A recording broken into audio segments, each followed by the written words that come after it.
At this point, I want to introduce the man who is going to put some life into these numbers. You've known him, you've seen him, you've heard him. Dr. X.N Iraki.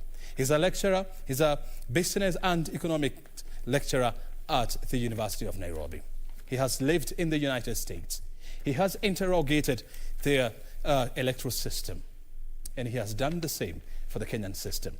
So he's well acquainted with the two systems. He's in the studio with us. Good evening, sir. Good evening. How are you doing? Very well so far. I mean, since this process started last evening, what conclusions have you made? I have not made any conclusion so far, but I am surprised by the turn of events. If you talk with any Kenyan on the streets or in their homes, everybody thought that this was an election for Joe Biden to win. Nobody thought that it would go to the wire. And I think the opinion pollsters, wherever they are, must be very scared and very concerned. I think, in my opinion, what happened is that as we looked at the potential winners, we forgot some underlying facts. And one of them is everybody focused on coronavirus or COVID-19. Yep. But there was a deeper underlying issue, which is the economy. Yeah. And I think this whole Joe Biden versus Donald Trump competition is about coronavirus or COVID-19 versus the economy. When the tally is called and we know who is going to win, it will be a question of what mattered most to Americans in their homes and in their offices. Is it coronavirus or is it the economy? We still don't know who is going to win, but nobody thought that Donald Trump would be this close. Yeah. Look, you're actually stating what is becoming to be clear, or what is emerging as a clear narrative, that a lot of people are thinking that this election will be decided on what has been happening in the United States in the last about 10 months, where more than 230 people, 230,000 people have died as a result of coronavirus. But we are seeing a different picture on the ground. A lot of Americans were concerned about security, were concerned about the economy, and that is somewhat seems to be shaping this election. Help me understand this. When you look at the electoral votes so far, the figures have been stuck at Biden 238, Trump at 214. This has been the scenario for more than 4 hours now. Why is this the case? O'Brien, I don't think anybody wants to make a mistake in terms of giving the wrong winner. So the pollsters, the election officials want to make sure that they call the right winner. So nobody wants to take any chances. In fact, if you look at the main media services, BBC and so on, they are also not changing what they have on their screens because nobody wants to make the mistake. I think the pollsters, not the pollsters, but the people counting the votes want to be as accurate as they can. Remember what happened during Al Gore and George Bush some years ago, where the votes were decided by the Supreme Court. And I think the American readers and American voters don't want people to go that direction. So they are taking all the necessary steps to make sure that the votes are as accurate as possible. That's why it is stuck at that point. That's why you are seeing no movement. But behind the background, there's a lot of work being done. And we have seen, the President Donald Trump saying that there are efforts to steal the election. This came as a major surprise, and of course coming out from the leader of the United States. Why are you surprised? I'm not very surprised because if you have followed the way Donald Trump has been talking about this election, he has been very much against post office or the posted ballots. So he has always been creating some uncertainty about votes.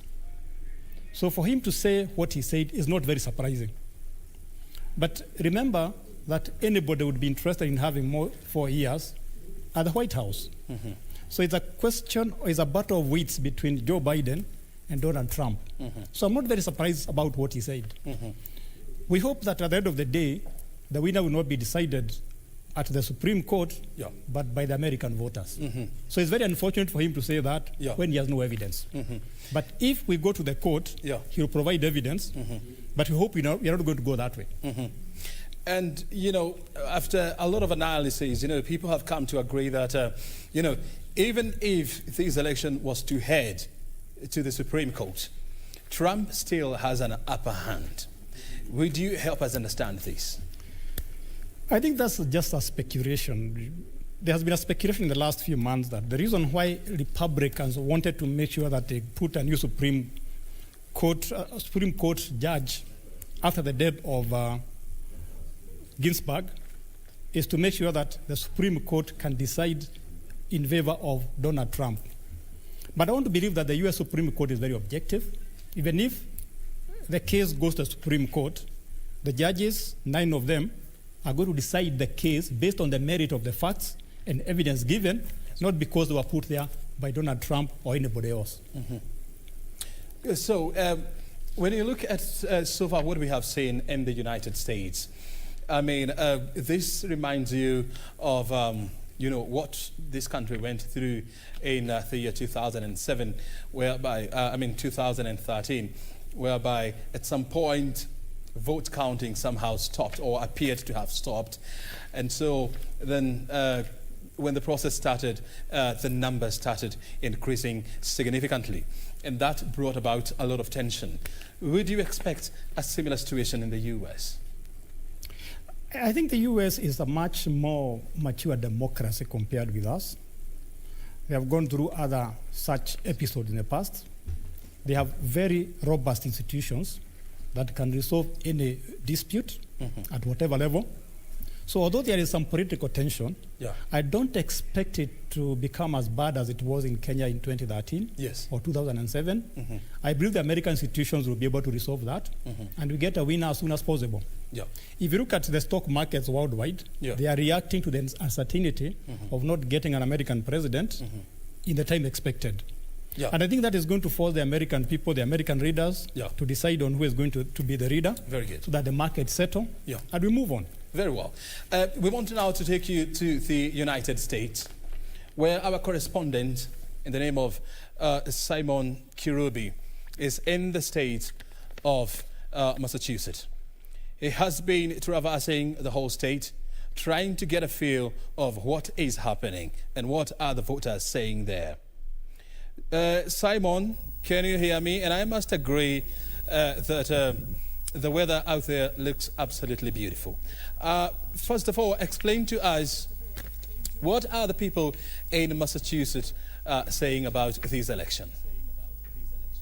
I think the takeaway thing that we will look back in many years is that there's two things that we feel have been clarified or amplified.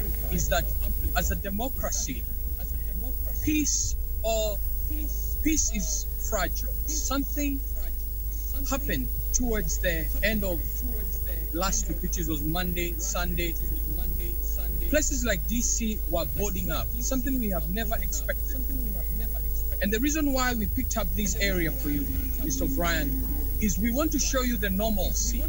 24 hours later, life goes on. People are busy doing what they have to do.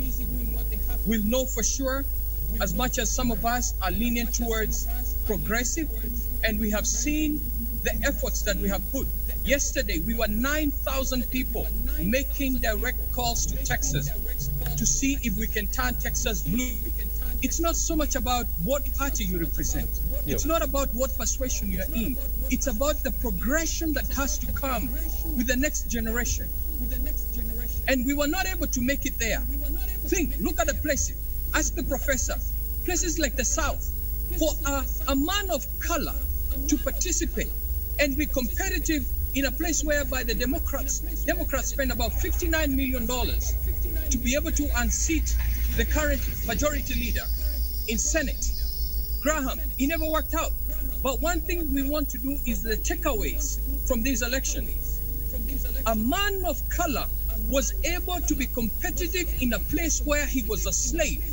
So let's always look at the progression of not only the society, but also the society in Kenya. And let's not undermine or even underrate what the young people can do when they come together. 10 million young people registered that never participated in the last election into this election. 103 million Americans went out early to vote, and every vote will be counted. So what we want to encourage our people also in Kenya is that change will come. But let's also understand that there is a progression of levels that we have to achieve as a people, and we cannot rush to it. Tell me this, Simon, having experienced both the electoral process in Kenya and in the US, in Kenya, I mean, we would, if it was Kenya today, I mean, you'd be having a lot of tension, a lot of people, questioning what exactly is happening. The numbers appear not to be moving, and they would be demanding to hear from the electoral agencies. What are people saying there? Are they still waiting for results? Are they getting jittery, or the mood is becoming tense? Now, think of this. We live in Massachusetts, which is considered prominently, it's a blue state. But when it comes to the economy, which is like what the professor alluded, is that the economical side of the ballot was more important than even the virus. That is strange. We thought by today we would have a blue wave. It never came. But still, Biden, for the fact that I know the kind of work that people put out, when you can have almost 13,000 calls made in less than 3 hours in places like Texas, reminding people to come out. So people were motivated, but it was a different way of doing it. Now, when you look at the stock market today, it's Larry. S&P is up. I was talking to Chairman Chris Kirubi today, and the first thing he asked me is that, who's won? He's asking me, how are the markets? Because at the end of the day, as a people, we must move on. Politics are for one day, and life is for a lifetime. Very well. In the interest of time, because we have to close, XN, in 30 seconds, what question would you pose to Simon, who is in Massachusetts? I think, Mr. Simon, I once visited MA, as you call it, and one of the most memorable things was attending a church service in one of the Kenyan local languages. But I want to ask you, once the results are given out, America now looks very polarized. Do you think the next president will bring Americans together again? I think what has happened, it's going to be in the proportions of history that will tell us what has really happened. In the undercurrent, the prevailing sentiment of most of the Americans is that life must go on. And when you have someone in whatever window they are, and all they do is divide people and make it so fragile, because I will tell you the truth, there is no time that we ever thought that we'll be afraid of riots after an election like this time. And people have already spoken. And we know for sure things are leaning towards Joe Biden. And the markets and even the monetary institutions are calling upon the moving on of life. And so the undertaking is this, that life will have to go on, and election have ended. And whatever will come out of this, we will all move on. Thank you, Simon. I mean, the most important message that we are getting from you is that elections come and go, but countries must always remain. And once we discover that, we'll realize that elections is not a matter of life and death. XN, thank you so very much indeed for finding time to be with us here and trying to help us understand what exactly the US election means to Kenya. Thank you very much. Kirubi, asante sana for your time. Enjoy the sunshine in the state of MA. We'll keep on interacting to see how this goes. I hope by the time I wake up in the morning, there will be a winner. Oh, definitely. That's what we are hoping. The weather report is coming up next. My name is O'Brien Kimani. Thank you so very much indeed for your time. We'll see you again tomorrow as we analyze the US election plus more. Have a good night.